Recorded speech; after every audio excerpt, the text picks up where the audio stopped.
15টা সুন্নত মুখস্থ রাখতে হবে। 1 নাম্বার সুন্নত ফজরের সালাত জামাতে পড়তে হবে। 2 নামাজ মুনাফিকদের কাছে সবচেয়ে কঠিন, একটা হচ্ছে ফজরের নামাজ আর একটা এশার নামাজ। 2 নাম্বার সুন্নাহ হচ্ছে আসওয়াক, মেসওয়াক করা। মাতহারাতুন লিল ফাম মারদাতুন লির রব, মেসওয়াক করলে দাঁত পরিষ্কার থাকে, আল্লাহ খুশি হয়ে যায়। বিশ্বনবী বলেছেন যদি আমার উম্মতের জন্য কষ্ট না হতো প্রত্যেক নামাজের আগে মেসওয়াক করা আমি ফরজ করে দিতাম। সুবহানাল্লাহ। মেসওয়াক ছিল বিশ্বনবীর জীবনের শেষ আমল। এই মেসওয়াক করে বিশ্বনবী শেষ নিঃশ্বাস ত্যাগ করেছেন। বিশ্বনবী বলতেন নি'মা সিওয়াকিয়া যাইতুন ফাইন্নাহু সিওয়াকি ওয়া সিওয়াকুল আমবিয়া মিন ক্বাবলি। জাইতুনের ডালের মেসওয়াক কতই না ভালো, কারণ এটা দিয়ে আমিও মেসওয়াক করি, আমার আগে সব নবীরাই জাইতুনের ডাল দিয়ে মেসওয়াক করেছে। সুবহানাল্লাহ। 3 নাম্বার হচ্ছে দুহুন, তেল মালিশ করবেন। বিশ্বনবী জাইতুনের তেল চুলে আর গায়ে দিতেন। বিশ্বনবী বলতেন ওয়াদাহিনু ফাইন্না ফিত তাদহিনে বারাকাত, তেল খাও, তেল দাও, তেল মালিশ করো, তেলের ভেতরে আল্লাহ বরকত ঢুকাইয়া দিছে। 4 নম্বরে আত্তিব, জুমার দিনে সুগন্ধি লাগিয়ে যাওয়া সুন্নাত। বিশ্বনবী বলতেন এই দুনিয়ার 3টা জিনিস আমার কাছে সবচাইতে প্রিয়, হুব্বিবা ইলাইয়া মিন দুনিয়াকুম সালাস। 1 হচ্ছে আন-নিসা, নারীদেরকে আমি পছন্দ করি। 2 হচ্ছে আত্তিব, সুগন্ধি লাগাতে আমি পছন্দ করি। বিশ্বনবীরে কেউ সুগন্ধি হাদিয়া দিছে, বিশ্বনবী নেয় নাই, এরকম কোন ঘটনা ঘটে নাই। আল্লাহু আকবার।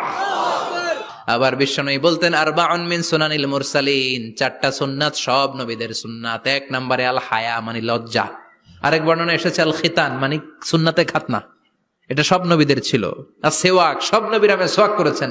আত্তিব, সব নবীরা আতর লাগিয়েছেন। আর নিকাহ, সব নবীরা বিয়েও করেছেন। চিল্লায় পড়েন আল্লাহু আকবার। আল লিবাস আহসানাস সিয়াব, সুন্দর জামা পরা। নট নেসেসারি যে নতুন জামা হতে হবে, পুরাতন জামাও ধুয়ে আয়রন করে পরলে একটা সৌন্দর্য আছে না নাই? ইন্নাল্লাহা জামিল ওয়া ইউহিব্বুল জামাল, আল্লাহ নিজে সুন্দর, সৌন্দর্যকে আল্লাহ পছন্দ করেন। এরপরে ইকসারুস সালাহ আলান নবী, বিশ্বনবীর উপর বেশি বেশি দুরূদ পড়া।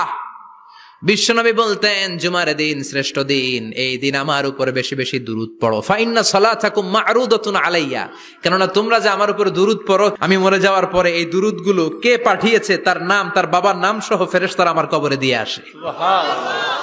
সাহাবারা বললেন ইয়া রাসূলুল্লাহ কাইফা সালাতুনা মা'রুদাতুন আলাই, আপনি মরে যাওয়ার পরে আমাদের দুরূদ কেমন করে আপনি দেখবেন? ওয়াকাদ আরিমতা, আপনি তো পচে গলে মাটির সাথে মিশে যাবেন। বিশ্বনবী বলেন ইন্নাল্লাহা হাররামা আলাল আরদি আন তাকুলা আজসাদাল আম্বিয়া, নবীদের লাশকে খেয়ে ফেলা, নবীদের লাশকে পচিয়ে ফেলা জমিনের সব মাটির জন্য আল্লাহ হারাম করে দিয়েছে। এরপরে বিশ্বনবী বলতেন জুমার দিনে সূরাতুল কাহাফ পড়বা, কাহাফ পড়া সুন্নাহ। বিশ্বনবী বললেন সূরাতুল কাহাফ যে তেলাওয়াত করবে ইয়াকুনু লাহু নূর, এই সূরাতুল কাহাফ কিয়ামতের দিন তার সামনে বিশাল একটা আলো হয়ে আসবে। এই আলো দিয়ে পুলসিরাত পার হয়ে ওই বান্দা জান্নাতের ভেতরে ঢুকে যাবে। আবার বিশ্বনবী বলেন যারা সূরাতুল কাহাফের প্রথম 10 আয়াত তেলাওয়াত করবে জুমার দিন, শেষের 10 আয়াত যারা জুমার দিন তেলাওয়াত করবে, দাজ্জালের ফিতনা থেকে তাদেরকে মুক্ত রাখবে কে? এরপর আত-তাবকির ইলাল মসজিদ, মসজিদে আগে আগে যাওয়া সুন্নাত। আগে যিনি যাবে উনি কি পাবে? তারপরে গরু, তারপরে বকরি, তারপরে মুরগি, মুরগির পরে ডিম না আন্ডা? আন্ডা। আল মাশিউ আলাল ইকদাম, বিশ্বনবী বললেন হেঁটে হেঁটে জুমার নামাজে যাওয়া সুন্নাহ। প্রতি কদমে কদমে আমলনামায় সওয়াব দিয়ে দিবে কে?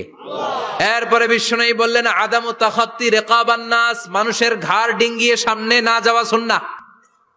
অনেকে জুমার দিন আসে সবার শেষে বসতে চায় সামনে, এরকম ডাকাইত আছে না নাই? বিশ্বনবী জুমার খুতবা দিচ্ছেন, হঠাৎ এক সাহাবী সব সাহাবীর ঘাড় ডিঙ্গিয়ে ডিঙ্গিয়ে সামনে আসতেছে বুলেটের মতো। বিশ্বনবী বললেন থামো, এজেলেস বসো মিয়া, ফাকাদ আযাইতা ওয়া আনাইতা, আসছো দেরি করে আবার মুসল্লিদেরকে কষ্ট দিচ্ছ।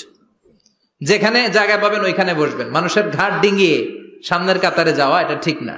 এরপরে বিশ্বনবী বললেন দুখুলুল মসজিদে রাকাতাইন, জুমার নামাজের দিন মসজিদে ঢোকার পরে 2 রাকাত পড়া সুন্নাত। কয় রাকাত? 2 রাকাত।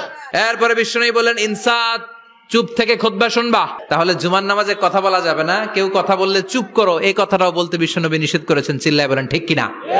এরপরে মজার একটা কথা বিশ্বনবী বলেছেন জুমার নামাজ পড়তে যে যদি কারো ঘুম আসে জায়গা চেঞ্জ করে বসো। পুরো মসজিদের ডানে বায়ে রহমতে ঠাসা, খালি ঘুম আর ঘুম, আছে না নাই? ঘুম আসলে কি করবেন? উঠে যাবেন, উঠে জায়গা চেঞ্জ করবেন, পানির ঝাপটা দিবেন, ঘুম দূর করে দিবে কে? তারপরে বিশ্বনবী বললেন জুমার দিন দোয়া করলে কবুল হয়। এটা কখন? অনেক ইখতিলাফ আছে, বেশিরভাগ মুহাদ্দিসিন বলেছেন জুমার দিন আসরের নামাজের পর থেকে মাগরিবের আগ পর্যন্ত, বিশেষ করে মাগরিবের আগের আধা ঘন্টা, এই সময় আল্লাহর কাছে বান্দা যদি কিছু চায় এই দোয়া আল্লাহ ফিরিয়ে দেয় না। এই 15টা সুন্নাত আমল করা যাবে তো? সবাই রাজি?